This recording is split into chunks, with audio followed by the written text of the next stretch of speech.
guys, welcome to a special edition of the Kinuthia podcast. Okay, today we have some lost sheep in the building. Bye. Huh? Actually, that's sorry. We had to go and buy a coolie. I mean, I told you dog here, kunini. I like those dogs actually. Border collie.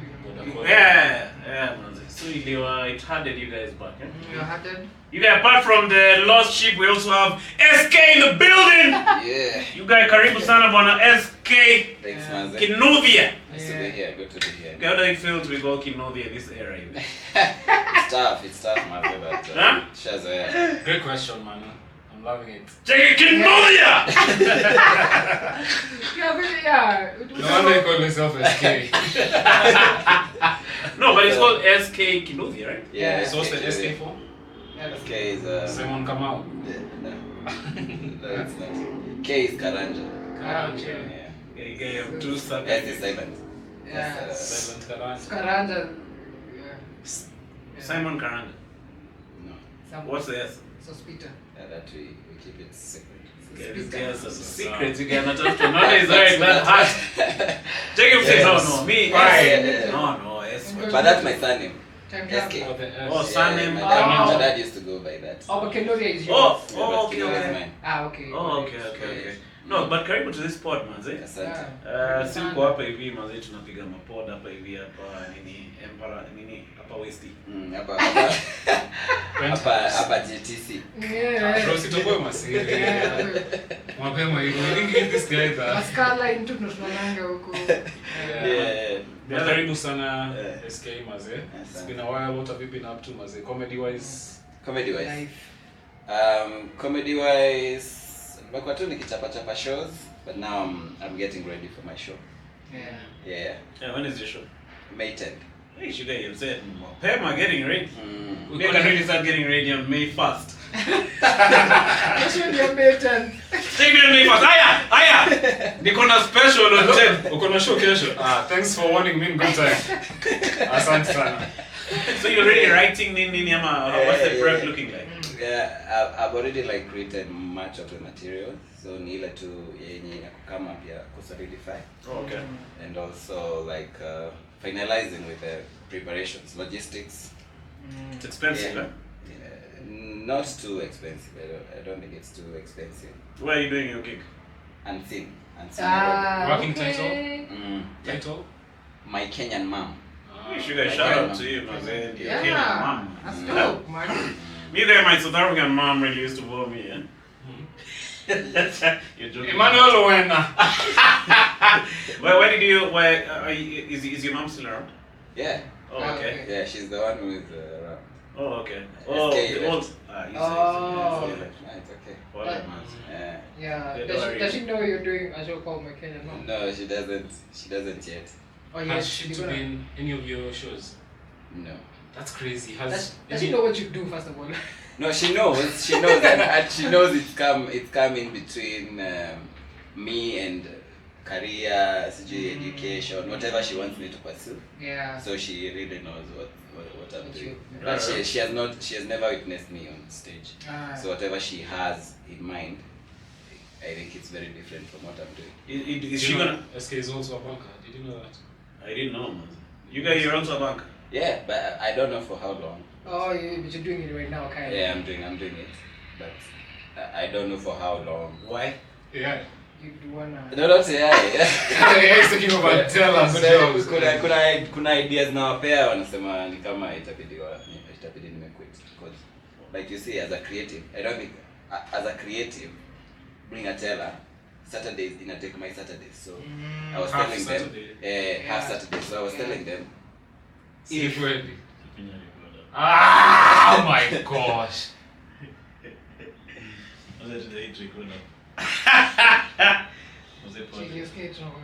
So tuendelee tu. So we'll just use your sound. Yeah. But haitasikia huko. Haitasikia huko Tutatumia hiyo. Tuendelee. Oh, yeah, camera actually. Yeah, tuendelee tu. Sorry. I didn't finger record, sorry. So, but we are going fast, so it's still fine. Yeah. So you're saying... that's crazy, yeah. That audio will work actually. Yeah. Because it has a mic, right? Yeah. Oh, nice. So you're saying You were telling the bankers that you No, so I was you telling want them what? if it's possible on Saturdays as a teller I work from home.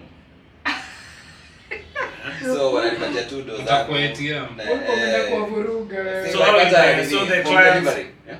well, the clients will be coming to your digs and then they are Not like home delivery. Why do you want your money? Cheki bedroom yangu say. take him blank. Take unaika ngapi? Na ujue it's already 12:02 Cheki Ushafunga. Mairo zamse zimefungwa na kamba mwanzo kwa bedroom. Take tumefunga bank but kuna boy anaitwa SK you can just dash to his place. Ni withdraw. Enda kwa kitchen. So so how is that supposed to work? I think we can work something out, but we can be the first ones to do that. So like what's your idea? My idea, okay, penye imefika tu ni like a teller who is working from home. Okay, so what does it how is it working out? Ama unasema back end stuff. Yeah. No. What do you mean? So me na come bank, I want to withdraw. And then Like you how they are communicate there, with go you. home. So Yeah. how does it work? Wanataka cash. Could you People come to the bank because they want like cash. How much If you they want any deposit? other Even any deposit. Kwa deposit Hapo kwa deposit sasa ndio we need to figure out. But they can give me and I'll go with it. Monday ukuje na hesabu. Nitakuja na hesabu yenye sina yenye nitakuwa nimetumia figure out. So you guys Yeah, your idea ndio ulienda nayo. Ile ilikataliwa. Wakamwambia wewe kama unajikazi sema. Take it. Okay. All right. Kama ni comedy ni yeah. mbaya sema tu. No, just quit. Just How quit. now? Later. No wonder. Hey, man. But like, bro, you must be sorry. You must be bored, Mazi, Yeah, in the I bank, can't knowing even that you can imagine. do comedy and you're working in the bank. Yeah, I thought because initially, okay, I did in Campo I did construction management for UON. So and I practiced. Graduated. Yeah, graduated. Degree na kila kitu. Yeah, Okay. and I practiced. So when I was practicing construction, it was like informal. Construction is very like it's a very formal, it's a very professional field, but at the same time, the setting, the structures are very like informal. How people communicate, hakuna hii ati take me through your line of thinking. Construction ni kwa ujinga. It's straightforward. Yeah, it's straightforward. Yeah. But then and nika practice by the way. So then we got a very problematic site upper riverside. Yeah, it's actually Dusit. not Dusit, way past Dusit. I had been sent there as the project manager for Kweka Plaster. It's like a very big building. But then in the second day, I noticed like the plaster imefika nusu. So that means there was another contractor who was there before. So nikajiuliza, hey, niaje, what's going on? What's going on? So of course you sense there's something wrong with the site. So apparently those guys were not paying. No wonder that guy left now. No wonder that guy left. But then the contractor did not listen to me. So I tried to tell him, hey, whatever I've heard is just ensure you've like signed a contract. Hakunisikiza. Hey, akaendelea kuleta material na niambia nitishe material nini. But then it got to a point where we don't have money to pay guys. I don't know how many of you have been in a construction site where there is a strike. And then those construction workers don't joke with their money. When it's time. Yeah. When it's time. Because on Saturday, it was on Saturday like we were paying bi-weekly. Bi-weekly ni after 2 weeks. Yeah. So hizo 2 weeks zimeisha, hiyo Saturday pesa ikaletwa nusu. So that means if you are being paid half. Yeah. And then people are promised on Monday. On Monday at 2 bado tunaitisha do na mimi niko kwa site. Tunaitisha do, watu wameleta shida, wamekataa kuingia kufanya kazi, wameanza nini, and then the building is like 16 stories. So when we were there, there was a clerk of works for your site. Akanita where the guys were, akaniuliza, when are you giving these guys money so that ndio ajiondoe. A clerk of works Anakuruka. ananiruka. So when are you giving these guys? Alafu before I answer, it was like at 4. So now you can't tell people, you can't start giving people hivi juu watakurukia at that moment. Nikamwambia yes at 4. nikapanda 16th floor sasa with the other like foreman nini. Sasa tuna negotiate at 3. The contractor akanipigia akaniambia, by the way, you see, haitakuwa possible for us to send money today. So you see how you're going to speak with guys. Just after dropping the call hivi, the guys wamekuja huko 16th floor, like a group of 20 guys, and they were telling us, hey chiki, kama hakuna do, kujeni tu mtuambie. Kajua nyinyi mnatutega, mnatupeleka kwenye wasee wako, ndio mjue venye mtatufanyia. So asingekataa. Tukashuka na wao, but now I was walking behind them. At 6th floor, nikajifanya nimeenda kuangalia hoist. So they had already like gone to the stairs at 5th floor. A hoist is that machine they use to kupandisha material. Kama ni mchanga inapandishwa and then inamwagwa. So ilikuwa inamwagwa 6th floor na hiyo floor ya 16 huko juu. So si wameshaingia kwa hiyo stairs ya 5th floor. Venye waliona nimeenda 6th floor sawa kaningoja 5th floor. So the stairs are 2. So mimi nikaenda kwa ile stairs nyingine nikashuka hadi chini. Wakimbia. So they were like helmet ile ya nini ama kwa ingepa. No. Ingepa ni nini? Ni standard ya. Ile sacred, ile kakilema kazi.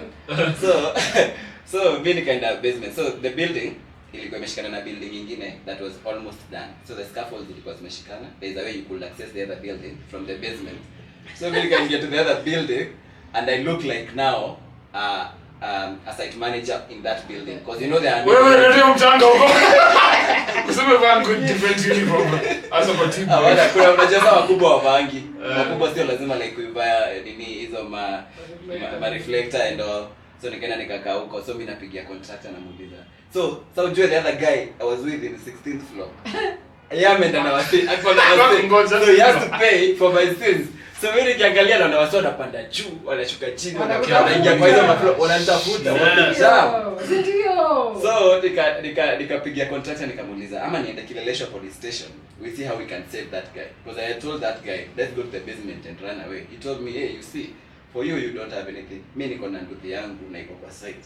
So hata nikienda, my bike will still, they will wataiharibu. Contractor akaniambia ukienda Kileleshwa watakushika wewe juu. You are the guy who have not paid them. Those guys are not wrong. Napigia jamaa mwenye nimeacha kwa hiyo site. Aliambia nasikia ananiongelesha akiwa amefinywa. Hey, I had to go to Kileleshwa you guy. Nikaenda huko and then I could not sikaenda huko kwa OB juu niliambiwa watanishika. So nikaongea na polisi wakiwa hapo nje. Polisi wakaniambia hapana. That site like you are the mmekuja hapa Maraka fifth. So we can't go there. If you want those guys to kutulia, you just pay them.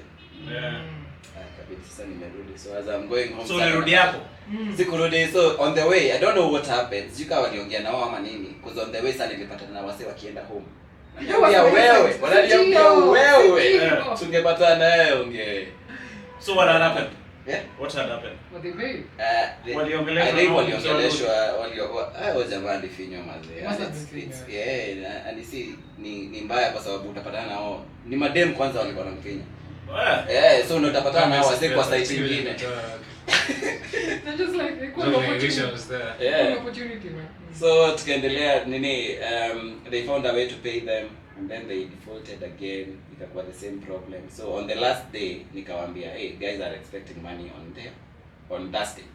Wakanipeleka hivi. On that Thursday I did not show up to work. The foreman did not show up to work. So wase walikuwa wanalipa wase bila list. Like you don't know this guy whether he's a fundi ama he's mkono anakuja na kwambia, hey check mimi ni fundi. I worked here for 2 weeks. They owe me like 30k. Na jamaa tulikuwa tunamo like 3k.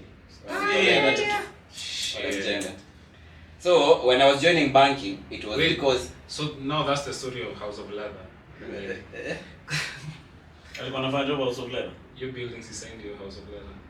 So you have to explain the joke. Oh, your building ni House of Leather. Iko House of Leather. Oh, okay. But I'm sorry. Can you imagine someone building 16 floors without paying people? I think alikuwa anajenga na police. Construction is glamorous. Sometimes it's glamorous when you look at it from there are these buildings real estate where people pay before as the building is being built. So some of those people are just like con. So you've paid, but the money is being directed somewhere else. Yeah. So utakuwa tu unakuja unaona kuna kazi kana inaendelea but you will stay for very long. Until they pay, I must say that again. They pay. So you're paying. It's off plan. So I'm paying to buy units. A building, for yeah. example. But umeonyesha plan. Oh, the building okay. is not yet done. Yeah. You're not buying like a already built house. So these guys are going to build with your money. Yeah. The money that you. But so long as they build, that's no problem.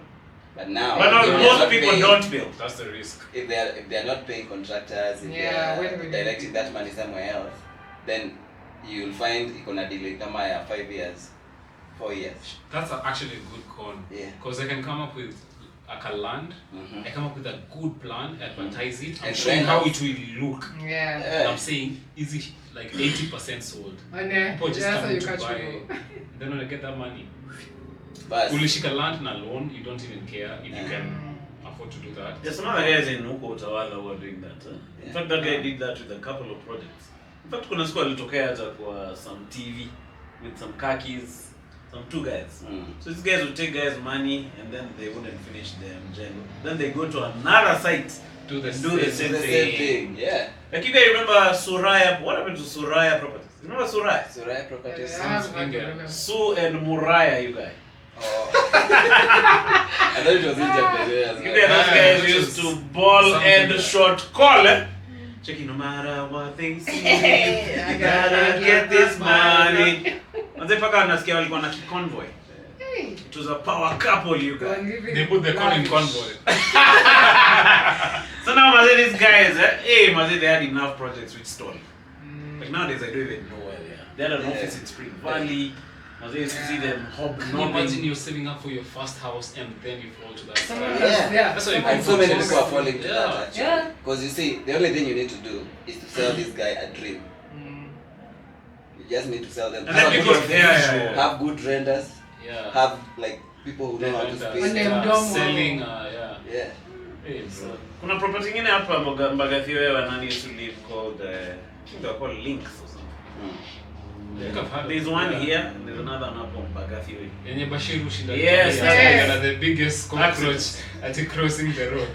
At your cockroach iliangalia right, left, And right again. Like a cross. So you guys that building when guys moved in, first of all it was dilapidated.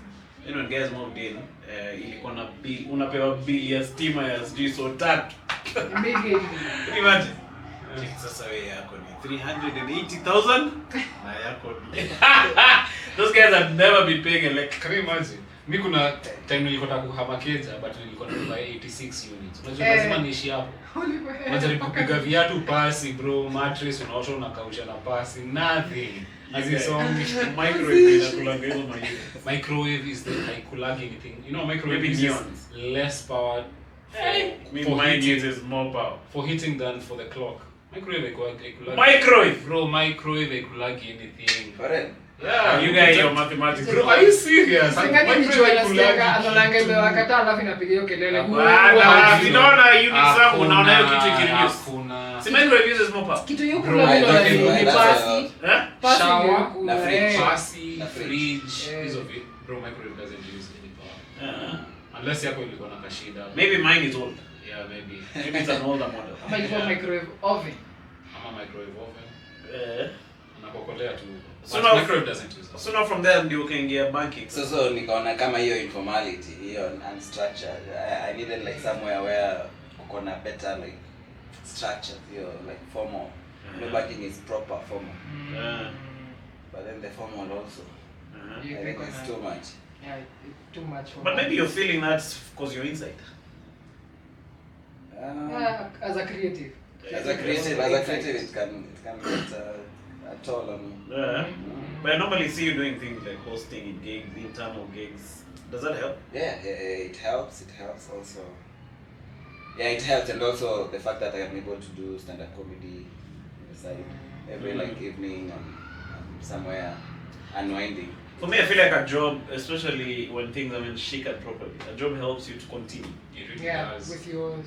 I remember craft. I used to even write at work and used to write, like, that was the best time I could write because I feel like I'm stealing from my employer by working on jobs. But your job was also too intense, huh? Hey, fuck, man. So you can't be a telecommunications engineer and do anything else. Because you guys used to work till 3 Sangapi.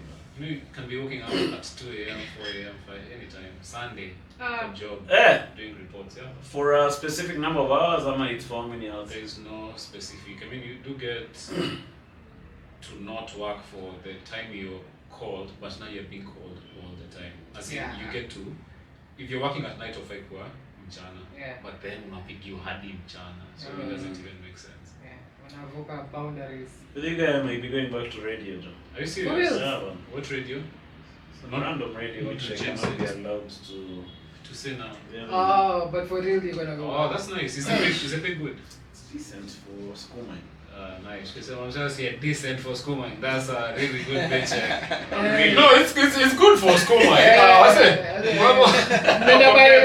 Compared to where I was, it's not. Inafika your level. Where you are, I remember you told me once. Yeah, it was different. The other place I was cooler in some polite 200 wheezes. That's before. That's politician money. That's before taxes, huh? No, taxes is cooler 10 wheezes out of the 200. Ah, wow. I wasn't employed, so I was on contract. So it was just that 5%. BPM nilikuwa kuja 145 after taxes. And yours was 2 something. Yeah. So how come yours was coming to 145? See, that's payee. So you are employed? Or you want to say money contract? Me, I was on some sort of consulting contract. Oh, okay. Yeah.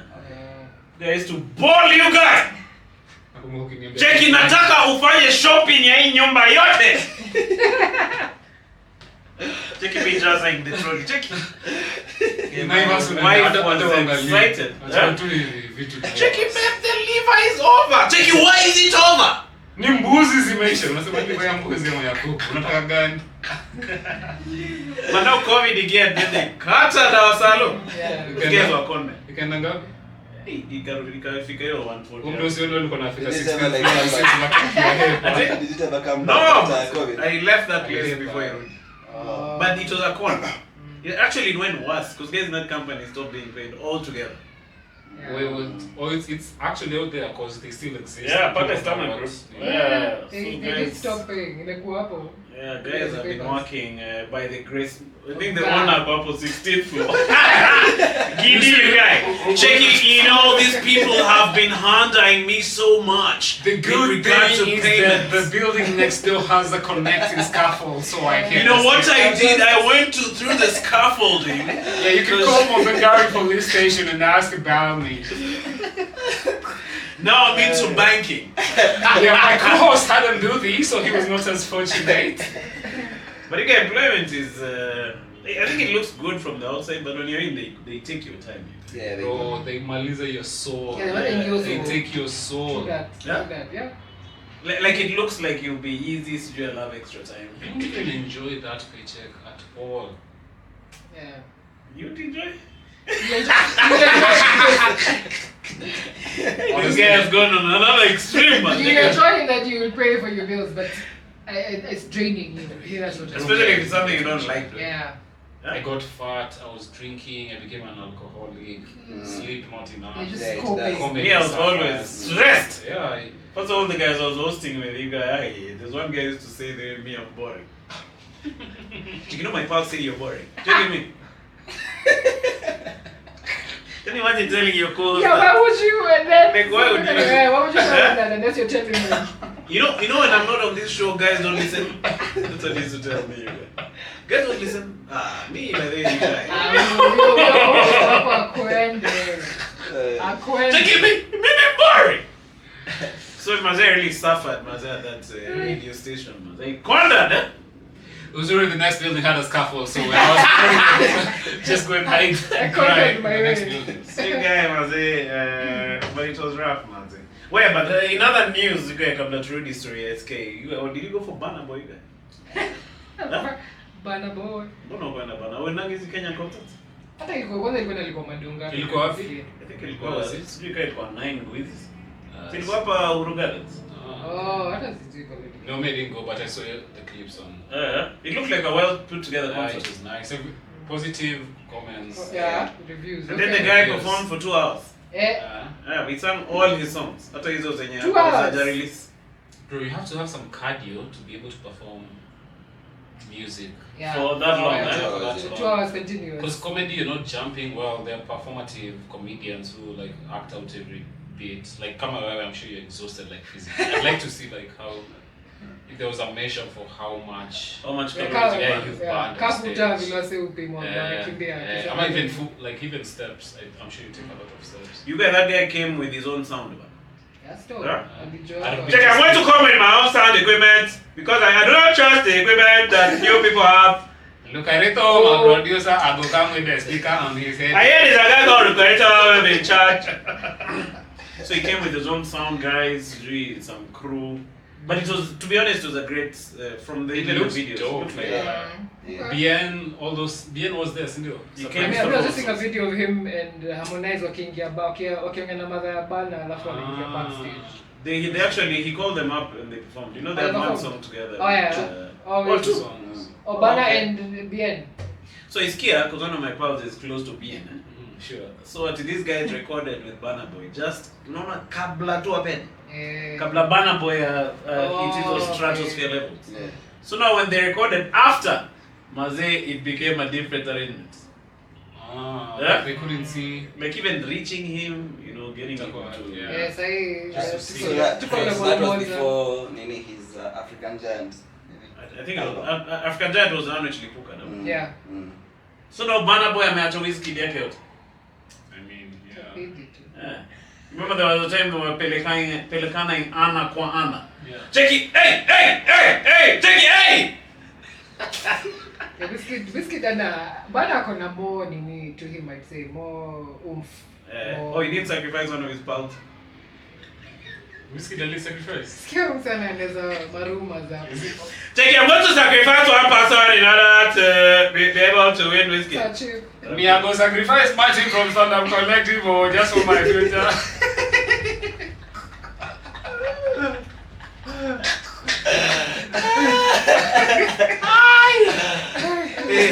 But yeah, I'm joking. But unless somebody catches like walisema kwa podcast, it must be true. No, but he got signed on Apple Music, right? I think Apple Music ndio walimpush. Walimfanya kwa hiyo stratosphere. Yeah. Hey, but he's global. Yeah. Other Americans know him. Everyone like the UK see him. How did they know him? That's the Yeah, question. Yeah. See, somebody has to organize things. Don't remember there's a time he was... Organize. Huh? He's a guy. You don't think he was like that? Success it's created. Yeah, it's tied to a big guy, a big devotion. Illuminati. You have to walk backwards naked. Take it, okay, Burna Boy. Walk backwards naked. No, but this guy's put a lot of money in because all of a sudden he was on Saturday Night Live. See a shape of him Saturday Night Live. Yeah, he's yes. been on SNL. Tiny Desk. Yeah. Fanya. You guys, all the major stages in there. Yeah, I think once you figure there and then you're pushed in all these platforms, you will get the visibility I'm going on. worldwide. Not a bad. That's ignore. Performing in concert already.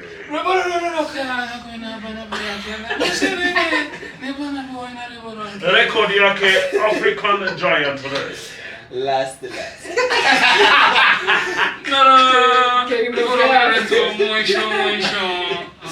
Tafadhali ni ya mwisho. Take him to self money. Take. Anajua Burna Boy. You know, because ilikuwa shine advertisewa on TV how he's coming. So akitoka tu fika sura kake mama ananiambia ule ni Burna Boy. On Citizen he was. Oh, okay. Yeah. Hey, even Citizen were partners. I think so, because Royal Media, maybe, I think. I don't know. But do you think those guys made that money back? Guys were saying me wash yake yote. Yeah, bana. Hizo wa concert. Because the amounts they spend are crazy. Like, will they make that back? Yeah. See some chick invested 168 meters. Hapo ni nini? Unajua nani limleta? Lusavali. You know, I have invested 82 million into this Burna Boy fucking thing. So I don't need you. I can retire when I want. You guys are funny. You guy, unajua immediately after Burna Boy, boys mwingine ali-announce venye anapenda 20 meters. Which boys? Who's that person? William. Cheki kuna pahali pesa ilitoka. Kwa hivyo nataka kutoa 20 million na hii kanisa. Ndoka leo mtaleta African Giant. Nitaongea na rafiki yangu Burna Boy. Alafu alete 100 million. Asante. I am the African Giant. Usisikilize porojo. But those guys in London, there's a time Whiskey was in Nax. Moonlight Hotel. Then breakfast. Yeah. Nakuna smoky hapo. But then when you're bank up, how does money laundering work? In a nutshell. Money laundering. With a lot of like layering. Layering is like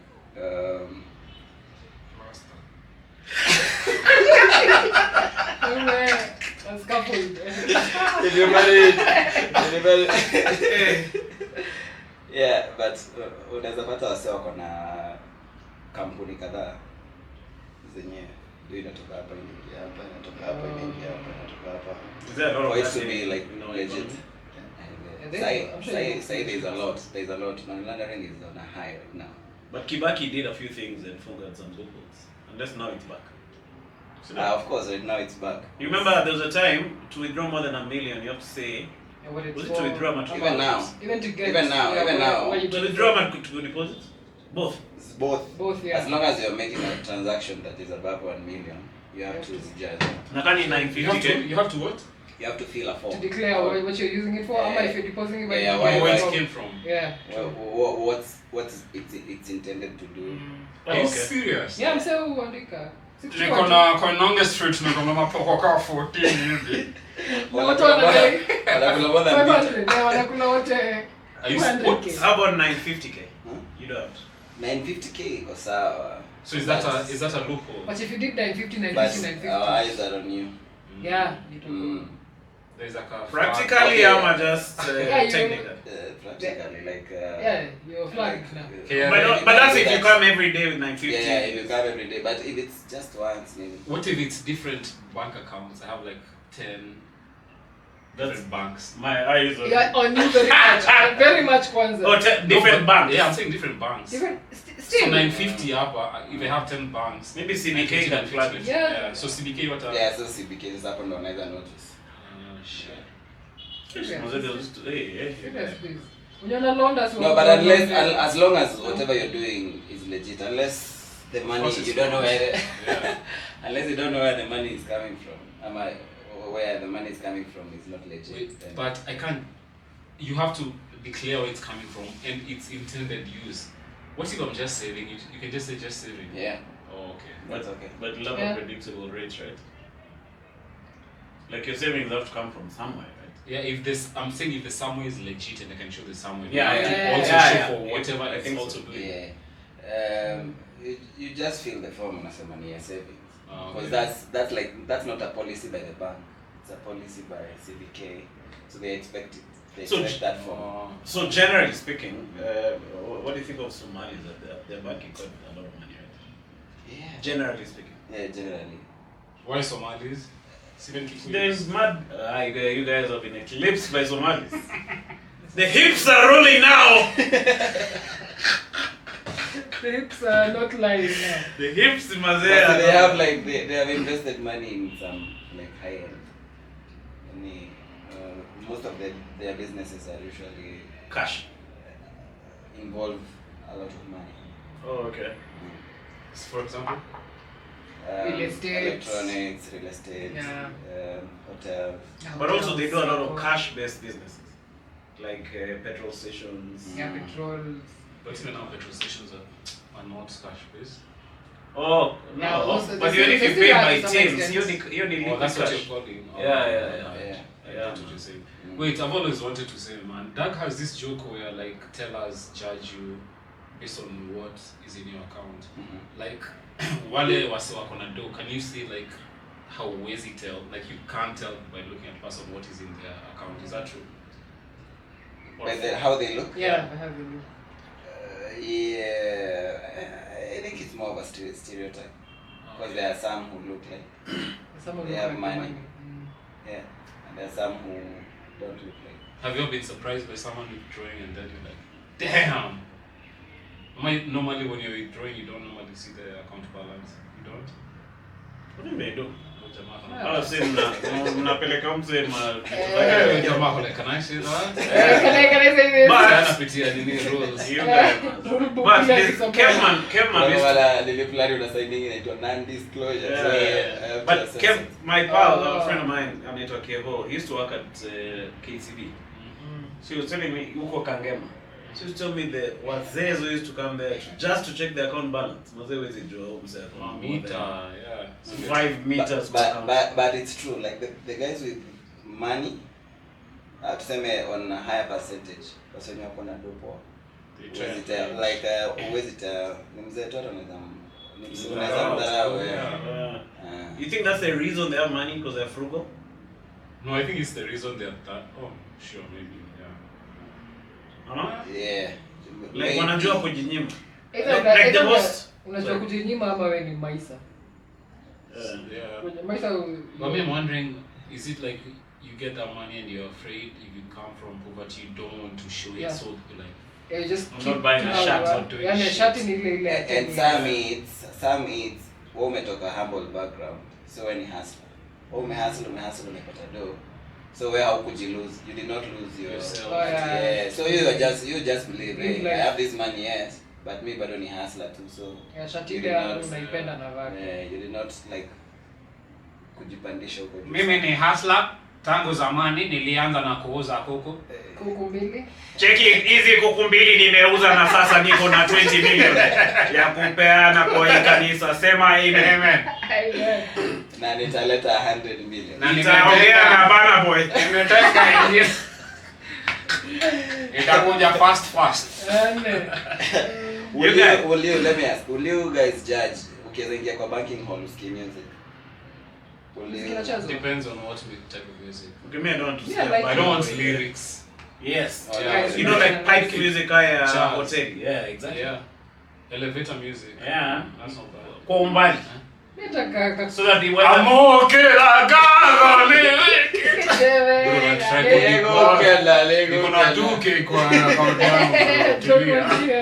This polite jazz quiet music. It would be nice for both ways. It would be nice if you have a problem. Maybe your check has bounced, so it will come in.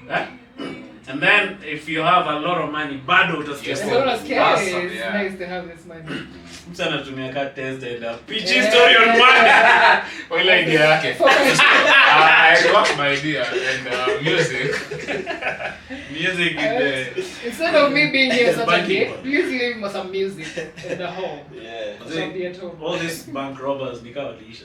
I was just about to ask. Oh, for real? Yeah, like how do people manage to steal from a bank? Nowadays, again, he can't answer this. Excuse for you to steal, you have to collaborate. Holes zibo sana.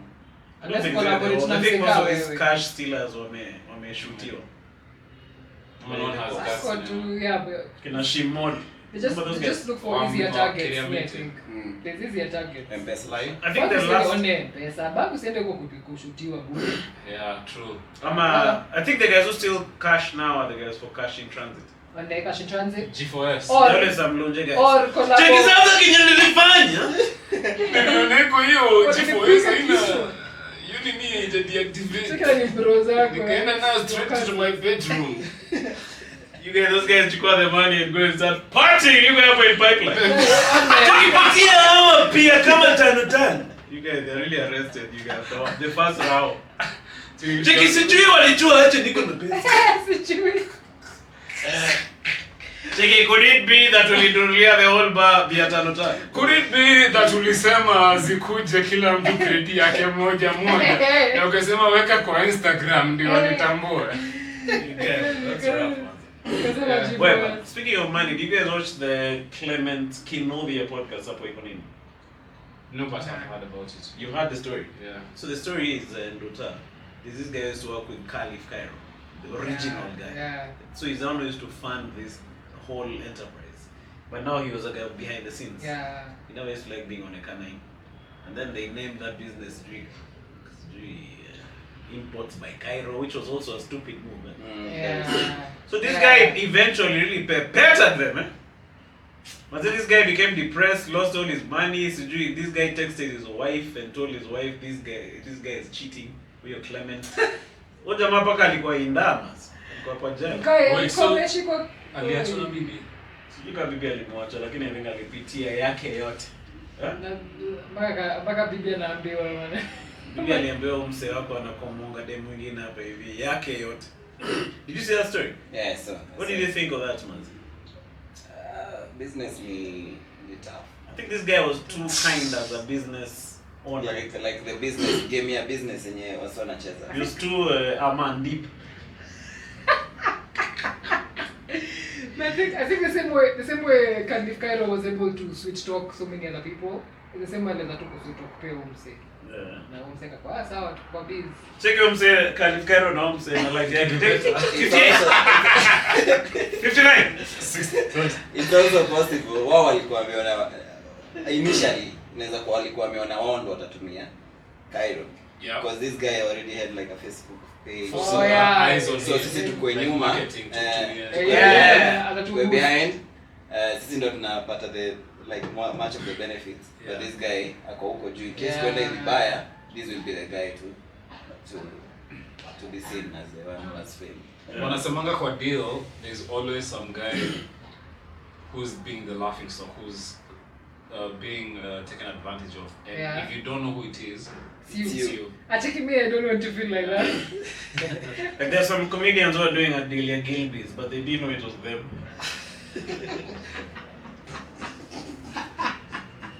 Take your comedian. Take it. Higher, 85. No, we'll have you on billboards. In fact, so good.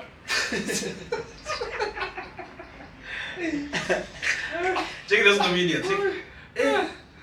Building castles. Watch. Hey, you guys don't have much contribute about that. No. Yeah, let's move it along then. You got a bit silent. Up in this bitch. Where Maze? Trump Maze is killing it, huh? Hii Trump mwingine ubaya. Baya. Mimi sijui dunia itafanyika aje. Itaenda. Have you been following it? I haven't been following. Mimi walikuwa nikiwatch TV much. Why? Because it's harming my mental health. Oh, that stuff. And not banging that you smoke every day. Checking TV really I affects. think TV. The TV. Check it. Trump. That can do. When is the news as if coming in or? I'm sure it's not Kuna kama Trump. Kwanza kaya Zelensky. Kama hiyo they need to use Zelensky. Ili come mpaka hiyo. Oh, it's coming up. Yeah. I would have liked to watch that one. Yeah. Check it out, your Trump confrontation na Zelensky. Tokyo mahali haba na boys nito kuingira mwena wa Trump hali New Carolina North. Yana reheto ya mutara. Check it out, Zelensky take advantage of Trump money. Trump refuse. Halema kuliona gushaniyo. Okay. That's what it was, man. Trump alikuwa nafikiria. Here's the thing. Maybe Trump has an idea tuseme, but the way he's going about it, some by saying we'll only help you Ukraine if you give us minerals. That could again unachukua advantage of Ukraine wakiwa down, but also that would help Russia not to beat Ukraine, because if there's US interest there, watu wacha tusivuruge interest za Trump wetu mwenye ni investor wetu. So it's a two-edged sword. Yeah. So but I saw the UK say they're helping Zelensky. Yeah? Okay. They said they're helping Zelensky with a $2 billion loan. Okay. 2 billion will not do anything. But But it's a loan. I mean, if somebody get the funds. The funny is, this guy says, what are you saying? Yeah, but it's they even welcome you, say we are standing with you. But ni loan. Lakini, utanrudisha hizi pesa. That's help. That's not bad. Because they need the money now. They need the help now. What do you mean? I think they're taking advantage of guys in a wrong situation. Everybody's taking an advantage. Yes, they're calling it help, but truly, if you look at the, if you zero in, they're taking advantage. They have of ulterior motives. it's like this mobile phone loans. Are they helping guys? Then, if you claim to be helping, I guess. If you're claiming to be helping, doesn't make sense. But it should be a grant. There's a guy who's not fuck a grant. There's a guy who's not giving you that money and he has it. So for that limit, hataki a loan, yani. Yeah. Sometimes you need a loan to get. Yeah, to get by right now. Yeah, just to. No, but after Trump has vuruga you in the White House, True. And then you come, then you say, "Hey, minta kusaidia, lakini utanilipa." Yeah, we get started. Harry angesema, "Let me give you at least 500 meters free, fast." You go and do your thing, and then and we can negotiate the loan. And by the way, what is this thing? Like, what's the money for that is campaign? Hey, you guys are war. It's for not buying. It's for buying. Yeah, it's for continuing the war. Running a war is not cheap. So when Donald Trump is saying if you don't come to an agreement, and he says Zelensky is the one who's not going to the table with an open mind for peace talks. That's the thing. So Biden was financing those guys properly. In terms of weapons, cash, and all that stuff. Tanks. And then America has the capacity of giving you more money than most of these European countries. Yeah. It's a deal. But now, if you withdraw that, I don't think even that 2B is even enough to run. Yeah, but it's something, man. Russia pia one, si au tu pia wanaweza sema vitu kwa hii dunia. But Russia pia nasikia wanaumia financially kwa hiyo war guy. I think dropping one bomb is too expensive. Putting an akipikia SK akiwa home. Please. I know you have something. Please put in something in my bank account. I'll sort your paper number. I hear you draw comedy at the open mic. Wait, do you guys have any material about the war and stuff like that? Man, I'm such a lazy comic, man. I realized you write according to it makes me frustrated. The news itself.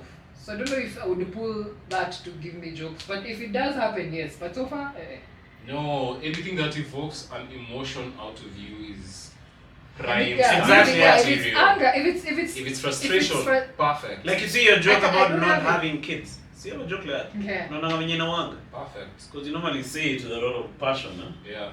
Whatever that emotion is, take that on stage. Yeah, this one, I think the war and all the atrocities in the world that you see every day, they just make me numb. They don't make me feel. They make you numb in terms of you feel it. Of life just like in life in general. But you're not alone. Yeah. That's something someone would want to see expressed on stage. Like, oh my God, kumbe people go through that as well, and then you make an easy, a joke out of it.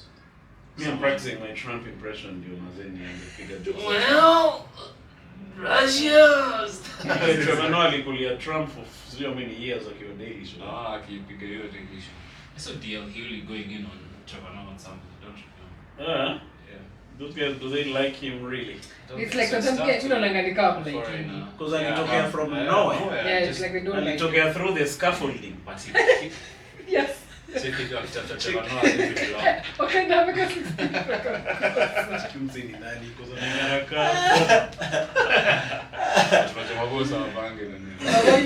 Reflect on helmet. So you're saying this hat is a special thing? Like what's this? This is your swag for a while. Yeah, you always comedy. You always like officially dress sharp looking every time. Because is that intentional? Ama that's from work. Leo ni makamba. You woke up one day. Even from work, but now this one is a different story. Oh, you wear this to work as a teller? What's the story? Yeah. 16 stories. Kama ni hivyo. Unajua ule msanii teller ule. Hey! You guys, this is very funny, you guys. What's the story? There's a story. Yeah, there's a story. What's the story? It goes way back. Back into time. Back into time. So Karanja is my grandpa. Karanja is my grandpa. He was Where are you guys from? Sorry to interrupt. Ocha. Ocha ni Nyandaro. Okay. Nyandaro ni Mawaru. Sendo tulipelekwa na Kinyata huko. Yeah. So Karanja is my grandpa. he was hiyo time ya Mau Mau, he was the treasurer to Mau Mau wing ya Nyandarua sasa. Oh. Yeah, He had a hat. What did you say? He had a hat. He had a hat. Sorry, hat. But sijajua ni kama ni exactly kama hii. Sijajua kama ni exactly kama hii, but He was the treasurer of the Mau was given for those days. Nyandarua like division. So meaning he was an important guy in that. Yeah, he was. So then he got arrested. He got arrested by that time alikuwa ameshutiwa. Ni venye sasa mimi nilikuwa napewa story. Okay. Ni kali kwa ameshutiwa. Wapi? So, sijuani kwenye alikuwa ameshutiwa. I think ni kwa mguu. Oh, that's him. Yeah, that's not to death. Like he was taken to Naivasha prison, and then he went to Kisumu, and then he went to. You were sentenced to how long?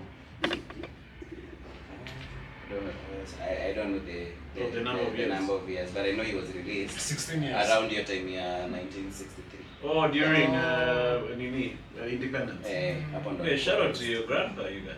So he lived for shout out to Bwana Karanja, Joe. Yeah. So he lived to how many years after being released? Did He you died in meet him? 1978. Yeah. I looked at him. He died when my dad was in Form 4. Oh, okay. And your dad was like number what in the family? He was the last one. Oh, Hey, okay. okay. He was the last Out of? Out of 7. Oh, okay. Out of 7. All right. Yeah. No, but it would have been interesting to know more about this Bwana Karanja. Yeah. Like especially the activities they used to do. Yeah, he was like, when you listen to the stories, he was like a great leader. I understand why they gave him that seat. He was a great leader because when they are cousins of mine who met him. Because here my father was the last one. So he had elder brothers. He started like giving birth mapema. So they are cousins of mine wenye alikuwa naenda na wao kulisha. And then he was this guy mwenye wakiwa huko kwenye wanalishia, wanashika tu mbuzi, wanachinja, wanachomea hapo, and then the rest wanabebea the wives at home, the women at home, so the women just receive the meat. So he was like a. That's what I What's do. up? Land! Make a really Even my like woman day. receives the meat. Check him, mbona hizi? Check my wife receiving the meat.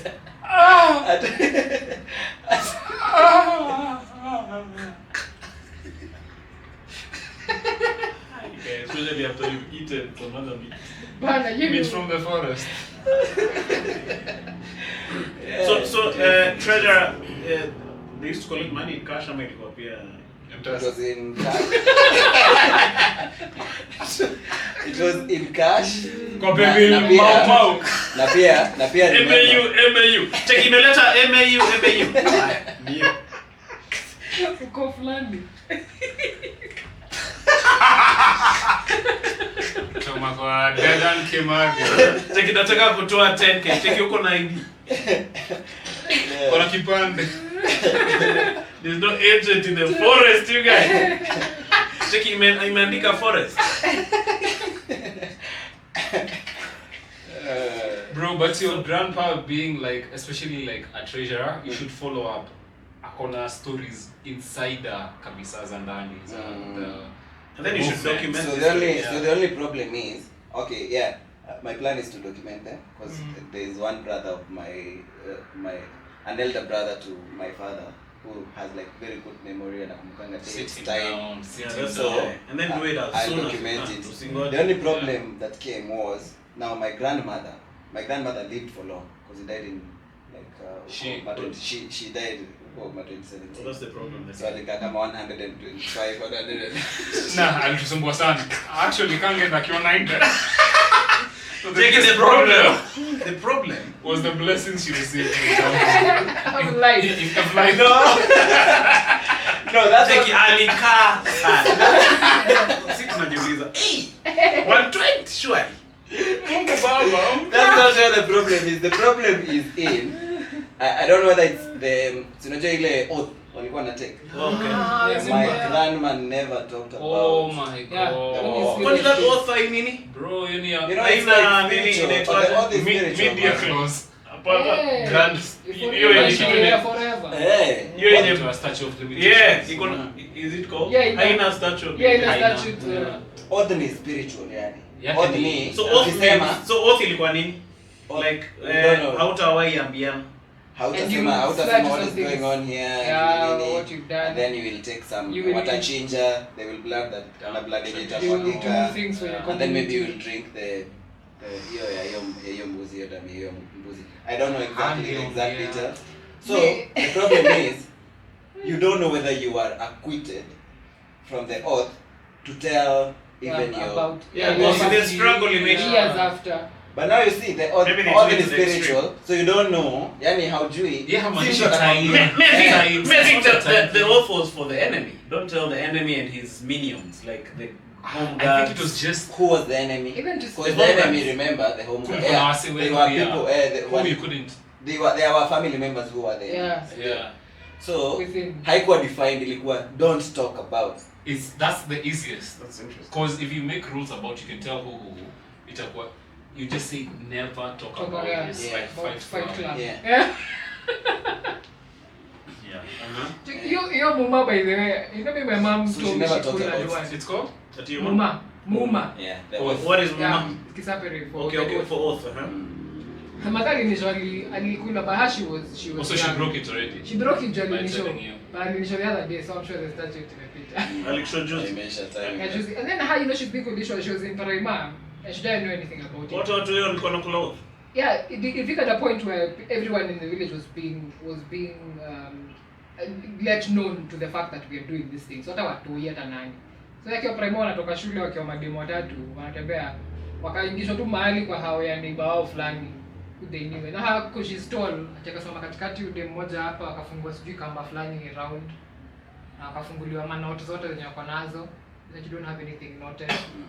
In terms of like Like dress, say you'd funga diet, this. something a note, yeah, something like that. You're tight.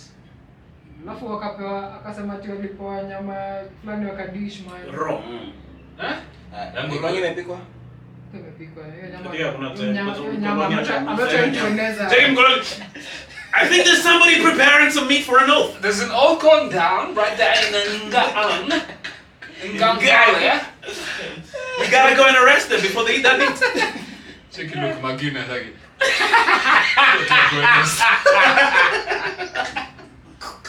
As they look McGuinness. You get that's funny, you guys. Where am I? So that's quite interesting. Yeah, it's all. But it was a way of control. Yeah, I think it's a way, and then but people took it very serious, man. Yeah, it was Ilikuwa serious. kitu It was serious. ya So kutai like, wewe. if only your grandma talks, mazee ungekona like a wealth of Yeah. information. Sana. So now the Sana. next best thing is that guy in That's your... uncle. Yeah, now the uncle, because he was, even when my grandpa was going to court, he was like a kitu hapo 14 hapo. So alikuwa anaelewa yani. Who was going to court? Endelea. Oh, okay. Now my grandpa. I think we need a lot more of this documentation. Yeah. Yeah, they are. We are losing a lot. Yeah, they are. We are losing as a generation. We are losing a lot. So there's nothing more you know about him? Not a lot. I don't know a lot about him. So we do mambo yako kwa iPod. Situnaongea hizo stories za mama. Situnamuuliza tu stories za mama au nini inaweza. But the thing with him is anaweza wabo kwa sababu he tends to like ukimuuliza hizo swali ataenda hivi kwanza. Rudi hivi na wewe mjarabu. Who does that remind you of? You manze. Mtu kabla jibu swali anapoangalia fulani ni check. But look, your granddad was a treasurer, you guys work in a bank. You guys have money in the family. It runs in the family. Makes sense. I never like made that Connection. Yeah. So we all this started with the hat. So hat ikakuwa part of Ukamwaza a memory of kwa him. dunga hadi. Yeah. So like I had to look for a hat that. How come he had such an influence of you, Paka? It even affected how you dress. You don't realize like a lot of, especially I think Gen Zs, maybe millennials, we are going back. Like we want to understand our past kidogo. you've not noticed that. No, okay. Yeah. Now that you mention it, Yeah. I can see it. Yeah, so me like I really, there's a part of my history that I want to learn more about, to understand more. I think it holds a lot of. Then to tell us, Jay, Identity. about your grandparents. There's not much. Here's the thing: my parents on my dad's side, my Woka is gone, by my shosho is still there, and it hasn't been the best. She's the one you guys were supposed to visit in Deck? No, there's a Nash shosho somewhere else. Oh, okay. But this one, my dad's mom. She's still around? Yeah, she is. How old? Like on 90 something side. Yeah. Yeah. Ako Gedongori, man. Ah. Yeah, but me, I'm not a fan. Oh, you don't get along? Yeah, kuna mtu atuye familia yao kando. Jackie, I hate Fine. Why do I have to? Why was I born? Share with the Matrix. Yeah. No, Agent Smith and us when you want to get out. Jackie, I need the codes. I hate this place. Yeah. The stench. So you're not named after her? No, I'm named. Okay, no familia. No, I'm named on my mom's side. On my mom's mom is who I'm named after. Who is who I look at. I don't mean nafanana na yeye. Are you Karaoke? Yeah. That's No, crazy. Karaoke is my dad. Yeah. But my me, I'm named on my mom's side. I'm named on my mother's side. The person who's named on the in-laws side. Okay. You know, like my sisters. Like are named me, on I'm also Kisani from my... on your Mom's mom's or side. dad's? Mom's, yeah. So there's other guys, yeah. The in-law. So you're tall like your mom or your Tall like my mom, tall dad. I look like my mom exactly. I look like my shosho. That's me. Meanwhile, your side. The one for you're sure. named after. Yeah, the one I'm named after. Duta. That's interesting. So you've not interacted enough to form a relationship? It's not that we haven't interacted enough. But then us growing up, we never used to go Ochati or Christmas evening. Nah, us we used to mind our own business at home. So I guess yes, there was not that connection. And then we were the young ones. My mom is the last born, so we are the youngest cousins. Going to some of them. Oh, okay. So sometimes you just leave it to be. And then they're not some of them are not the best people, man. Wacha tu wakae na huko. Yeah. Yeah, sometimes they're Cheki mazee stories za uchawi nini. Mazee ameaccuse kwa mchawi. For real, eh? There's usually a lot of. Oh yeah, there's A that. lot of uchawi stuff. Where? Accusations. So in most of, especially ochas, there is no like true love. If you love your wife, your wife Wamekuroga. Okay. true love. Yeah. And there's so many other things, there's so many other instances that That's a I've great had excuse, over life. though. Mpaka I'm like, wow, ina noma kama nyinyi mtaka kukaa hivyo, kama hivyo ina noma, mimi hata sina shida na nyinyi. Hiyo kuna demo ingine downstairs ameniroga na rasa. Siandamabe. Cheki singependa hii rasa angekuwa ameniroga. No, but that's I feel you. Yeah, that's one. Yeah. So me, my mom's side was okay. I went to see my shosho a couple of times. My shosho stayed with us for a bit also when she was alive. And even she used to say some weird shit. Right? I remember the time she told me, okay, she had dementia later on, but sometimes she'd be lucid. Na kaniambia kitu fulani ati msaki kuja kwa hao yako sasa mimi sasa nimeolewa na niko na hao. A guy shouldn't come and be like, hata kama nataka kuomba maji ya kunywa usimpe ama upatie na huko nje. God damn, that's one of the things she was telling me. I was like, okay, I'm like, we'd be watching like a video, kitambo kina the beat nini. You're watching those wadego wametokea hawana nguo nini, they should be commenting, should be like, mbona huyu boy amedunga mpaka jacket mpaka nini na huyu dem ana kitu. Nike bana boy na jacket na kiria mwili tushwe noi. But my grandma, the only stories that alitupea zilikuwa a bit unajua kuna concept fulani kwa Kikuyu like traditions. They are sexual education. Part of it was kitu ilikuwa inaitwa ngueko. Ngueko ni you want to see how much self control you have. So kuna ile part yenye after mmesha kuwa initiated, imekuwa sacralized nini. Nikamongo kwa sababu So after umekuwa initiated ni nini umeshapona ni nini sasa just before you marry kulikuwa na hiyo party yenye mlikuwa mnaachiliwa. Is this after Kwehura Biro ama Kwehura Biro hiyo ni part of Kwehura Biro haikuwa Uhuru ya Moro. Kwehura Biro was okay Kwehura Maybe after. It's close to that. Kwehura Biro, the concept of Kwehura Biro ni after you've been circumcised sasa having the first sex yani kama Okay. Yeah, Also, cleaning it. Mbiro yake mbiro. Nika cooling. So that was not there because that was not allowed. That was not allowed kitambo. Hiyo ilikuja afterwards sasa na so that's to self-control. So where so hiyo nguo ilikuwa sasa mnaachiliwa. There is a party you are going to go as the young men and the chicks when you mko you are adult same age. But that so mademo walikuwa wanafungua their shows their mothers walikuwa wanafunga certain wana tighten na wanasema ikikurudi haifai penye tu iko. Okay. And the men utafungwa nyinyi mko tu sawa. So kwenye mtalala mta dance very sexual dances like very sexual dances. Mtalala pamoja but hamfai ku have sex. So that was one. Always have sex karaoke to italuza. Sasa hamfai kufungwa. Si unaweza fungwa na ufunge bado. What if I think there's a way that kuna venye that's the trick. That's the trick. Kuna venye atakuja angalie. Nani anamwaga ndani?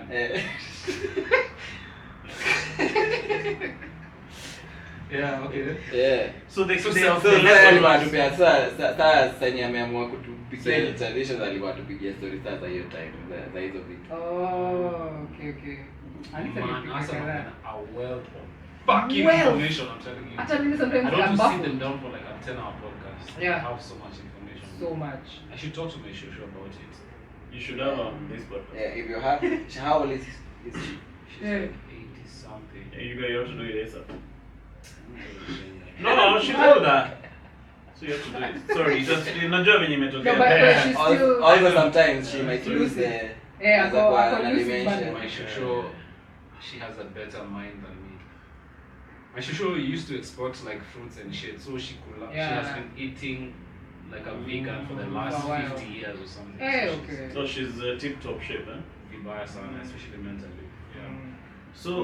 So able tell me about kuhoria nini mbo. Oh, you mean the sexual part of the story? Yeah. Urambiro, it used to be like after you're circumcised, you need to like almost like it's like when you're moving to a new house, you komonga to break in the room. So that's for your new date. Oh, okay. Yeah. There's that also. You're breaking in your day. But like he told me, it wasn't traditional. It just came to be something. But to allow for that to happen. Yeah. So, but do they practice that much nowadays? Kohoria? See that's like now the common. That's the common thing. See, like people are having sex from a very but if you get circumcised at 14, you'll hura your biro when 18 or whenever, not immediately Right now. after. That's crazy, man. Squeeze the other 15. Wait, do you think the way our like this guy's grandma, my folks, my grandparents, your grandma, you think as they're passing on, we are losing a lot of information and a lot of our cultures? I think we are losing life. Of course, on top of even losing life, as you're saying and joking, even we are losing, because there's a lot of intermarriage. Yeah. So you're even losing the language. Yeah. You guys in Kiteo Kondani, two ways are talking in English. Yep. Can you imagine? Hey, serious. So I'm like, My mom what is is all not this allowed that. dust? Yeah, why is this My so mom. much dust? My mom hawezi allow ati ulan Kizungu kwanza ama Kiswahili kwanza. You have to Learn speak the language. kwanza. but that's your mom. How about you guys? Yeah, like your I kid. feel like your kid might not know. Because you Are you going to you enforce want that in your dates? And it's Yeah. tough. And it's tough because you want for her to learn, Yeah. like Kikuyu vizuri, she has to be in a setting where Kikuyu is being spoken. By Yeah. both parents. By both parents, ama by even the community. Yeah, so our there are not much neighbors, of those yeah. places. So I'm planning to introduce Nini. I have a platform in Sage Storytelling Africa. That's storytelling. Sage Storytelling Africa. You've done one show, right? Sage. How many have you done? I've done 3. I've So- done 4. I've done 4. Oh, nice. 4. Congrats to you, man. There's a What's the format? The format. So kuna moja inaitwa Mastery. Mastery is the steps you take to become a master of any Storyteller. art. Of any art. Whether it's stand-up comedy, I'm a musician. Like there are people who are good at 10,000 hours. 10,000 hours. So how does that process look like? And after that, now how do you make money out of it? When you need to art for freedom of art, how do you use your art to fight for freedom? And how to explore your concept of artistic freedom. So tuna feature tuseme Joseph Kamaru. Joseph Kamaru. Joseph Kamaru. Joseph Kamaru is like one of the... No, repeating it aloud. Sing. It's make a difference. Joseph. Not Joseph Kamaru. Yes, Kamaru is also Kamaru Joseph.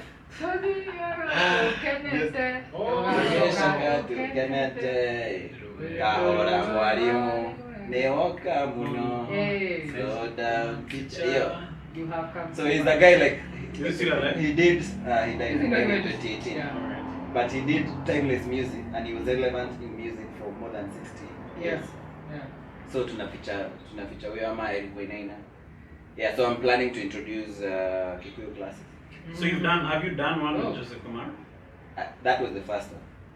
Oh, you did it! No, not with Featured Joseph his- Kamaru. About Featured him. Oh, Yeah. But it's like a study on his... In honor of. in honor of him, but in the process of coming up with the whole content, I was in touch with his son, who is in Borana. He gave me some background on some questions I had, and also his grandson now who is doing music in Germany. Oh, nice. Hey, okay. So did you document this stuff? Not so, like not well. I see quite Or It you was just just a live you just event. talk to him like that? Check it. So, Unajua documentation sio kitu. sina haja ya kuandika. ilikuwa over a call. Hauna? Ilikuwa over a call. No, but you guys should document these things, man. Yeah, mazee. Okay, so now uko hapo wote wewe. We don't speak about. Check it, I was talking to Kamaru Ray, and he told me, Ray. So, this is bold, like you should be, maybe going forward. Yeah, I'm planning on like doing more documentaries. Where is this KNC? No, the first one was in Happening Arts Center. Where is Ilikuwa that? Molewa, ilikuwa hapo UN. It was an art center hapo UN. Oh, after event, okay, come on. Turamenya hii tutireta sine meno. Kwenye how bad was it? and then that tumekuwa tukizifanya Santuri Africa. Okay. But 28. Where is that? Santuri? Santuri iko hapo, the mall basement. Ah, okay. The mall Oh, Westlands okay, basement. okay. There's a very good room. Yeah. That basement was interesting. Even rooftop is skating, sindio? Yeah, skating on the roof, mist Yeah. up gym. Yeah. So just close to Mist actually. Just before you get to Mist. Now the next one in a feature Ngugi wa Thiong'o itakuwa hapo University of Nairobi. Okay. So tunaifanya in partnership with University of Nairobi Traveling Theatre. Oh, cool. You guys are doing big things. When? That's When? dope. 28th of March. Okay. Itakuwa na February, itakuwa na Friday jioni. Oh, okay. Yeah. 28 and then you have your show 10. Wapi uko hivyo you 10th of May. Yeah, May 10th. that's, yeah. So where I'm sure we have actually some. where specifically do you want? ED1. Unajua hiyo? ED. Erectile dysfunction 1. ED. It is a room in a building. So. It's a like a theater. Oh, ED1, okay. I think my dad did his inaugural lecture there, man. Yeah. Oh, that was a lot. Where, man? You guys are doing huge things, but. Huh? In the Despite the artistic- ED1. the erectile He's on the dysfunction. one level of ED. Check his level 1. So, man, so how do you guys catch up with all these big things you're doing on your Instagram? Yeah, they can follow me at Kinuthia SK or at @storytelling_Africa. But what if because many of our guys are in the diaspora and they won't be able to come through to ED1. Is there a way to watch it online?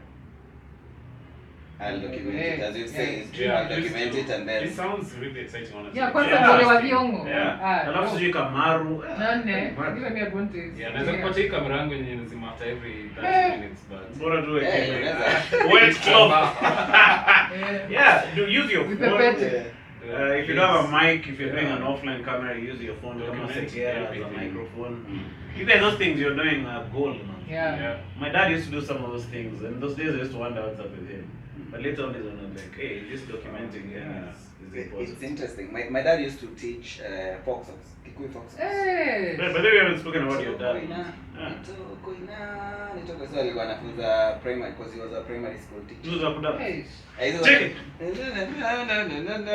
Nyumba mwale ito egiteto enyobaya mwale ito egiteto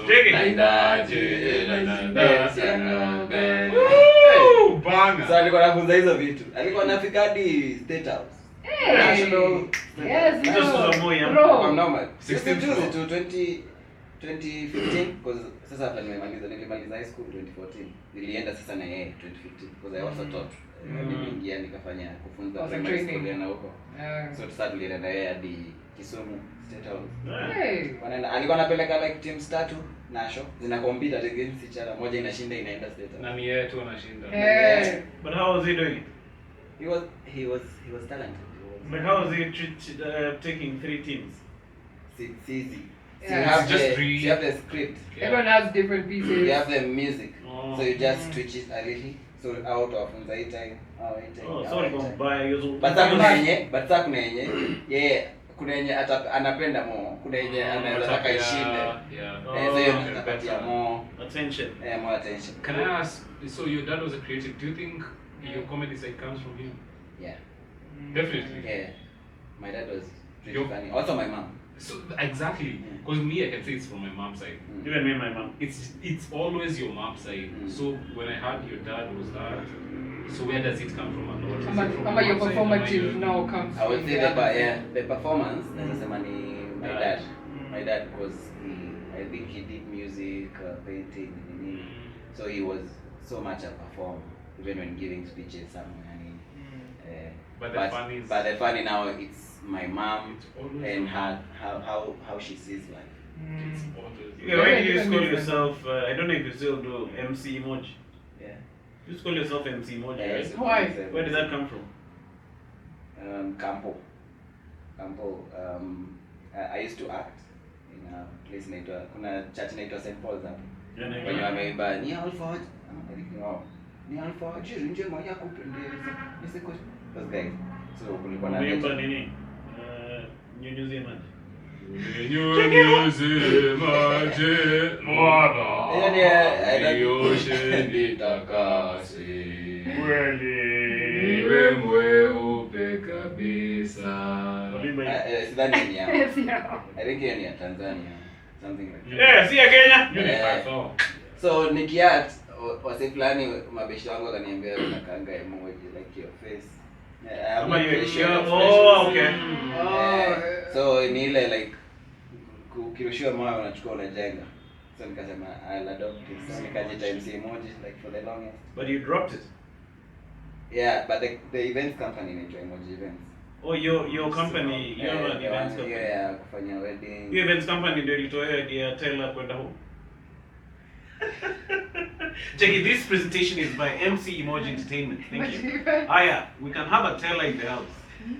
Slide 2.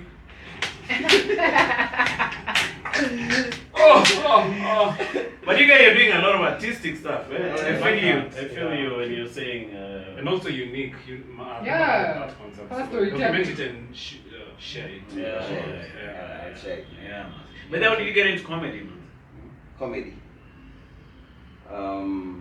You see, the bank had a scaffolding next to the Nairobi Law House. So what I did was just Jomoka and left Mr. Martin. This kind of comedy actually, if you remember Manu, you're the one who you're the guy who like brought me to this side. That's fucking crazy, man. Yeah. When? Yeah. Okay, nilikuwa nimefanya stand-up this kind ya Churchill. Tulikwa Campo.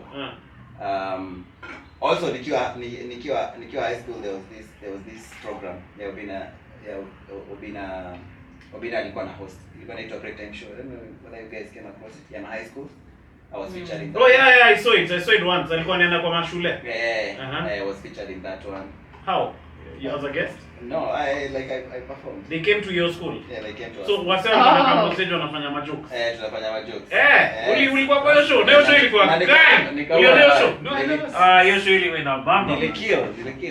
Ulikuwa chuo gani? Kwa Kagumo High School. So walikam Kagumo. I was in Nyeri High School. Kagumo. Tulikuwa tuna beef nao Simba. Kineho. Ngetuma. Tulikuwa na beef na Nyeri High. Hata Bensol was in Kagumo actually. Joji Ndirango was in Kagumo.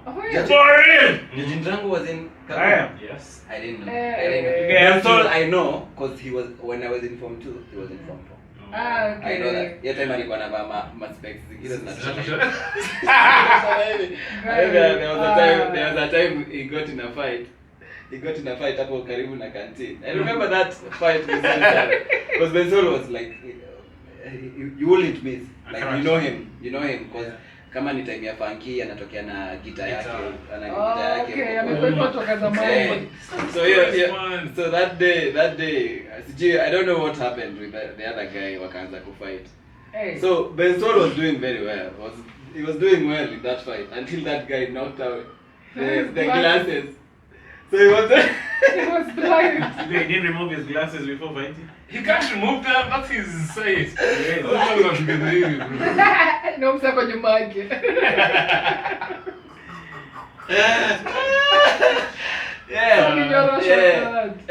Kanyorosho after that. So you know, you're the only person with that story. Like your story doesn't go anywhere else. Yeah. Exclusive. So Kinuthia wakakamchuo. Wakakamchuo wakafanya hizo auditions. So am I doing the thing my No, now the brother to my hapana sasa hiyo. Yeah, so Obina wakatuambia kuna stand-up comedy na come. So we were to audition as 4 guys. So tukatafuta mstari, tuka rehearse.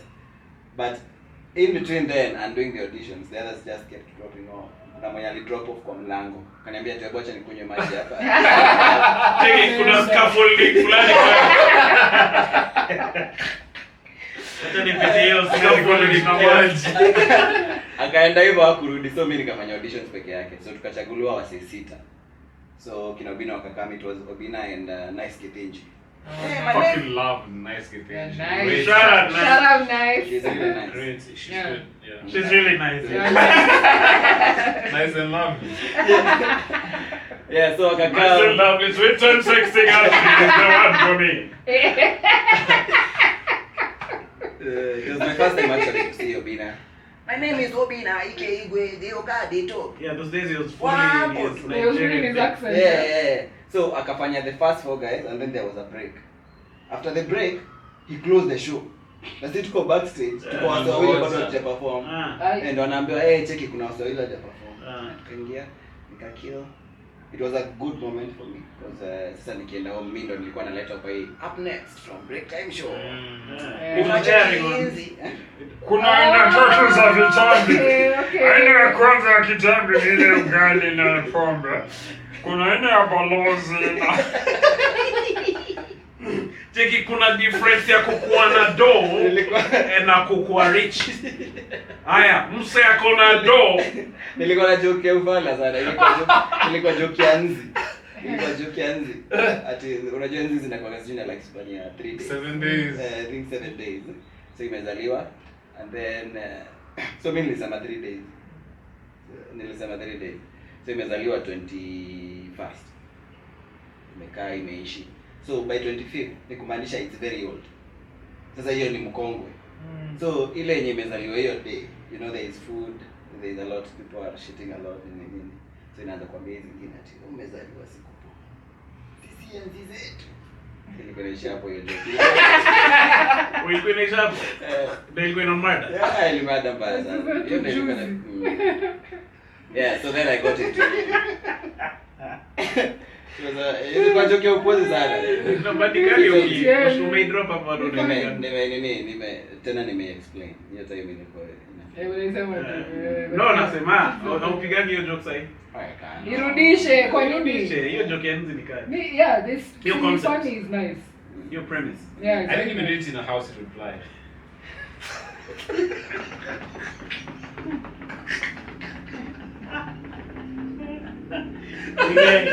That is stupid. Unataka nini hapo ya nini? opposite ya rim. Yeah, prep. Ande. So nikiwa kampo I was still doing like this stand-up comedy. Hawa wa Churchill Tumbili alikuwa nawaleta hapo UON tunapiga na wao show nini. But then there's a time I reached out to you. Hiyo time nilikuwa star kwa construction Akakulenga. 2019. Akunilenga. Oh. Nikamwambia kuna hii stuff naona hiyo time mlikuwa the blues. Kuna hii stuff naona collective wanafanya nini. Akaniambia that's interesting. So you just go there and tell them it's Manu who sent you. Hey, it's okay. Put name. How hiyo time hiyo haukuwa hiyo day nilifanya the first show but Ulipiga show hiyo day? Yeah, nilipiga. Ina ishara. Alipiga na jina yako. Nilipiga kina George walikuwa wanashangaa. Kuna is a guy who kama kuna mtu mwenye hizi feature reaction. People tell me all the time. George na Justo, it was on Monday. Oh, okay. Sasa nimepiga jokes zangu hapo nimebomba. Na tu George. Also, when you're here, but I can't feel.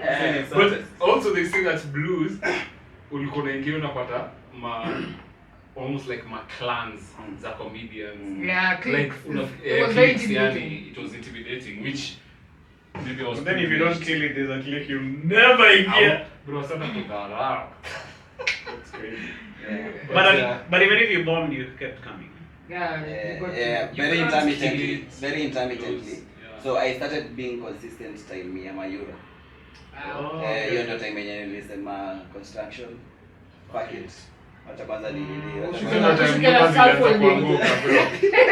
Another 16-story building has a poromoka next to. Aliteremka na hivyo kama ingia Mayura.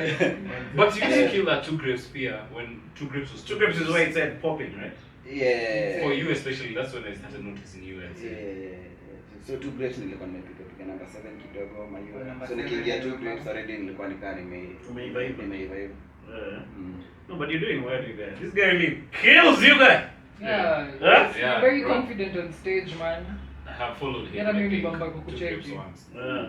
Ilikuwa task. Yeah. Na Churchill show huko ipiga. Oh, niyo jina yako tu inakaa. Kwa attractive na hiyo Singilia Manu ndio design. Wewe unamwingilia. Ati hiyo jina yako tu ndio inakaa. Inakaa ilikuwa huko. Gani MC moja. SK. Okay, SK. Okay. Wait, man.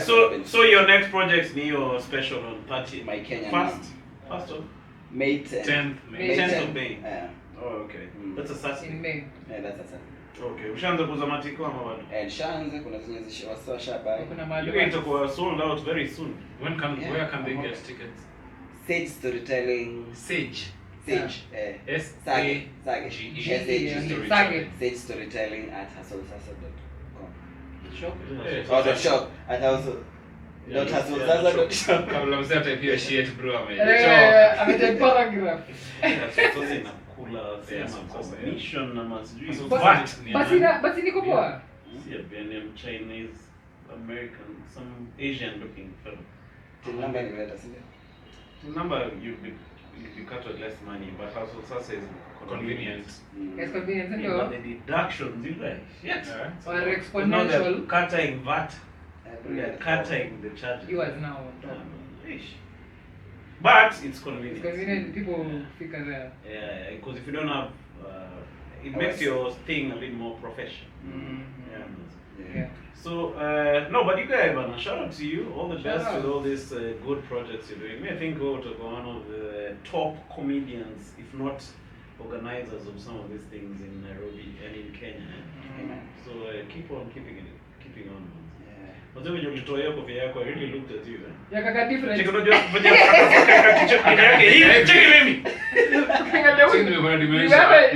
Ni podcast, no? Check it when you pause your part nikienda. Check it. It's the same episode. You know, people look really different with their hats. How did you land on this one? Will you say this style? Ane, nini Ojwang? Yeah, Ojwang. But say nisema tulimulizia swali akasema No, nasema style. Yeah, but this specific hat. That's what you asked. When your granddad used to wear this Oh, tie? because an old school type Yeah, he vibe. said something that connects to that time. Oh, okay. Jaiva Bro, it's fedora. pole. Wasa Roja. podcast Ah. wasikiza. No, Hat- hakusema hat hivyo. sawa. Alisema hivyo literally. Lakini hakusema exactly ni the hat. Alisema alikuwa anavanga hat. So Yes. it doesn't mean any Alisema alikuwa hat. anachagua hats. Yeah. And then he said, sawa. Ati wewe ni kama Just rewind. Only extrapolate. Probably. Ask me George just is a hat. good listener. Yeah. Ah. bro. So you guys as a fashion statement, Fashion. what informed your fashion? When you say- Sasa huko chini sasa tu ni official. What can I put on when Ati moja ni bank na No, but now. official, this is a very artistic track. Yeah, this is not a easy teller. Yeah. Unaona intro job. Imagine. Washajua, Sasa za kwa sio wananionanga. Aya, wananionanga. I think it's radio ilikwenyemewa jiongea kwa no home. Ati First of all, I want draw ya tela. Na mbona tu kutoka hapo. So una waste hii fashion. Boss akiingia amemuona Yeah, trial. maybe for the management. But job going niko pia. Na banga nikiingia but wanajua events za nini mimi utokea nayo. Amona kwa ngapi hapo unataka say ndo. Keep Alafu your sister there, bro. tell me how this joke is. You guys, msi utoiva pia 8 sharp akienda kwa desk yake. Take it. Haya, it's 8. Anatoka Anachapisha hapo. kijani. Anaitwa grandfather. Hapa! Wacha nifanye. Unataka nini wewe? Balance. Hauna pesa. Balance mwezi angalia kwa mobile phone. You camera imesema Z. You can do this, eh? Fix it up then you come when you're It's up. still on though. No, but you guys all the best, Maze, in your career. I'm sure you're going to start documenting some of this stuff that you're doing. You tuma in yourself. Especially after coming. Alafu pia I have a question.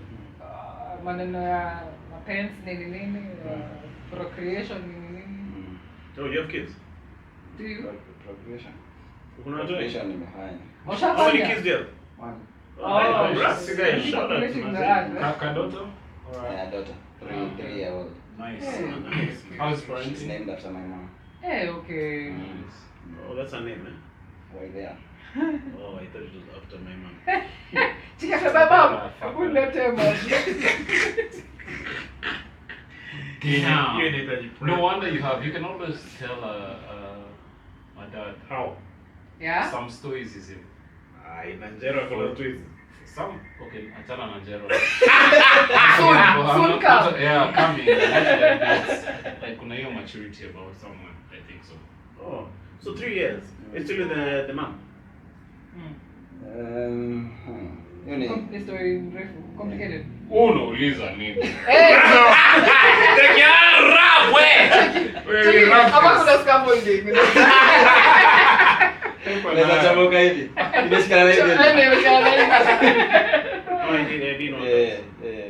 Yeah, it went But another way. it's a good It's an okay relationship It's right now. Mbona unamjazia? Siwajazia. But then hii podcast yetu inakuwa very therapeutic. Yeah, sindio, eh? Yeah. I think me and Dova to Is guys. that supposed to make you feel better? Yeah, see, I'm trying to get inspiration from Oh, yeah. him in terms Okay. of how. I mean, I'd like choice them are to made. be. Yeah. It's called fucking and without a condom. No, it's called shooting things which are not blanks. Mm. You guys, I was watching a movie about Napoleon. Eh? Dynamite. Umewatch your movie on Napoleon? Ah. There's a movie about Napoleon mwenyewe si dynamite. Napoleon Bonaparte. So this guy was commanding his wife called Josephine. Yeah, just Hey, that chick was not conceiving you guys. So now they had to go and get for Napoleon another mommy to jaribu and see if it's him or not. Eh? Yeah. But alienda akapewa dem mwingine born. So he really divorced The Josephine. first one. He divorced Josephine. But they continue relating. Yes, because he loved her. Yeah, He he wrote loved her. letters and shit. Yes, oh, you've seen. I've heard things about. Yeah, so in they passing. Josephine. Yeah, so they continue relating up to her death. This other chick didn't even feature again. I think this one was just used to procreate. Okay, for legacy. But I was just saying all that to mean like getting stories is very important to many people. Yeah, it is Like important. you already have stories. Especially if you want to have stories, it's a good thing. Yeah. Yeah. Actually, There is do you know weird enough that you're saying that? Just the other day I was thinking how, you know that joke of mine when I say fuck them kids? The other day I was like, wow, people actually do want kids in their lives. People actually do love kids. which made me think I should retire that joke. No, in this sense, I made a joke the other day, and then like, Jana, the other day, I was doing a portrait of a woman and who lost her son. So in the portrait is a woman and her son. So the whole time I'm just showing, I'm like, wow, this is too intense. No, but I don't think you should return the joke. The reason your joke is funny is some people have kids, but they're like, why did I have a kid? Yeah. And some people actually believe it, like, hey, yeah, screw this kid. But a lot of people. And then it's your truth. Anything that comes from you, as this guy was saying. It's true. It's true. But sometimes I'm feeling like I don't know. There's people out here who really are kids. They really want. Young for. Yeah. No, but if I was in the that's audience, not for you. That's not for you to like. No. About Yeah, but upon. at some point, I'm just like, you know what? I'll just phrase it another way. I'll just not say. Manze, me, I think you should continue doing it. Because there's some people relating with that phrase, fat than kids.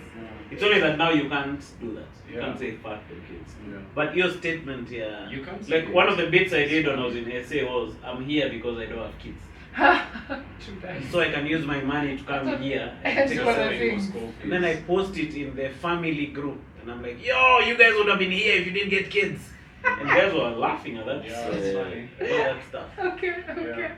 I don't know. Sometimes. Now this is the reason out of your own. Me, Take it to the life.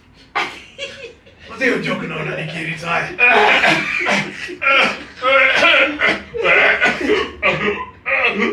Then there's another voice agreeing. Check it out, that's true.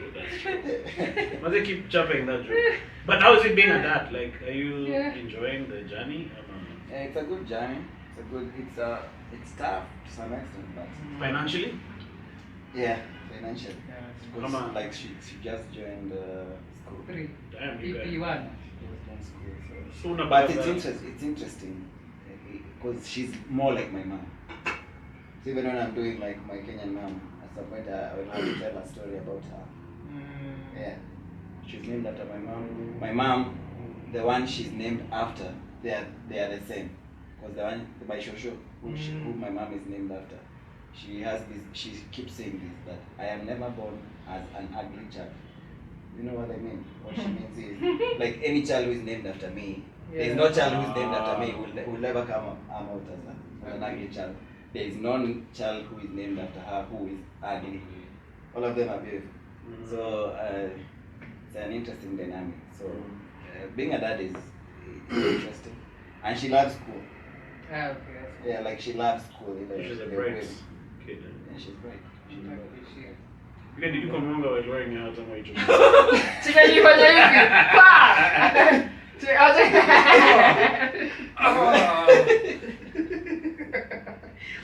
Check it, there is a move I got Eh, after busting a nut.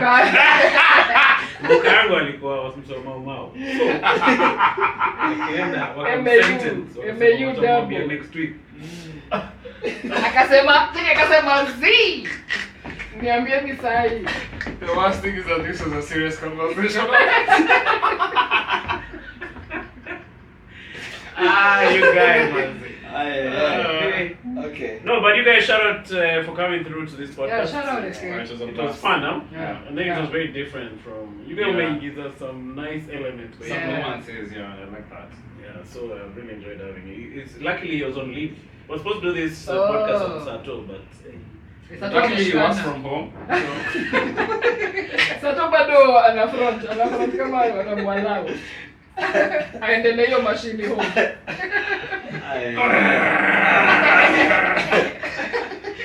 Hakuna sound poa kama hiyo. Bado. Hey. But cheers, Mazi. Yeah, cheers. Thank you. You guys come to Kawa, you guys, thanks for coming through. Thank you, man. So, Thank you. follow this brother. You'll see your handle once again. At Kinuthia SK at Sage Storytelling _Africa. Buy tickets at sagestorytelling.hustlesasa.shop. Yeah. So jump on that stuff. This guy is one of those brilliant comics. You guys are gonna enjoy him, man. So see you guys on the next one. Cheers! Are we plugging in? This Saturday have a show at Chemi. Minor Rumba. Casino Monkeys. I'll be doing 20 minutes, so please buy tickets. See you Saturday. Yeah, my number. I'm not plugging in here. Sina maneno mingi. Niko area My kama- paintings go up. 28th Niko niko page Masu. yangu. 21st niko Novotel in what I think Oh, Novotel somewhere, and then Novotel. 28th I'm West in Makazi, Mombasa. So yeah. Oh, Ah, nice, okay, nice. okay. Hata sisi tuko na show on Saturday at Wiley Coffee. Wild Coffee, Bashir featuring Nelly. Yeah, Bashir, Nelly na mimi. So if you're around this side, you can come to one show. And then Makazi was dope last weekend. Yeah. Guys really came through. Shout out to some guy called Churchill. Churchill means Zige #1, you guys. Hey, shout out. Big Yeah? up. He Shout came out. through, he brought 3 guys. Man, they should Wow, show. that's dope. Yeah. That's dope. And then there were some other guys on podcast, but I've forgotten their names. But shout out to everyone who was in Mombasa who came through. Mkardinali mbona huku come through bana? Kama unadoya ticket unaniambia tunaona. Tuna nini? Charles Tuna Mkardinali kitu. is student. Yeah, okay. So mazee. But he You are loves you guys. You are custom. Mombasa, I think I met him. Yeah, you remember him? Yeah. Wow. So these young ziggers, if you want to come for the show, just tell me and Just yeah, holler. Yeah. and you come. Those guys are here for you. You want to support you in your studies, alafu sasa ukishapata kazi kwa bank, tutasupport. Nakuja kwa Scaffolding. Unatusukumia yetu. Unatusukumia. So come through for the next one, 28th. What else do we have? Keza tutapanga ni lini? Cares, no. It's coming through, but we'll announce the date. Yeah, Kesha, we also have a lunch for the Oh, check it. I do have a. I couldn't learn. Hot I do have a plug by But the you're way. not invited. yeah. For the Oh. there's a show called Aphrodite. Yes! On the 8th. On the 8th. On the 8th for Kila Women's mtu Day. hapa kuna gig. Yeah, for Women's Day. Yeah, I'll be performing with Blacklist. Okay, on a Blacklisted, but Yeah. with Kina Justine, it's women. Comedy. Probably Ruthie. Yeah. Storytelling. Where? Alchemist. Nice. Alchemist is a new wing. Kwa hivyo hapo ndio iko. A show called Aphrodite. There's art. There's all showcases. There's poetry by Nice. women, but Nice. men are also welcome. Alright. Yeah. So what we'll do is I'll ask these guys for the artwork and I'll just put it in the credits. Sure. Yeah, for those shows, Yeah, Ndio, for those true shows. that, But true see you guys on the next one. Thank you.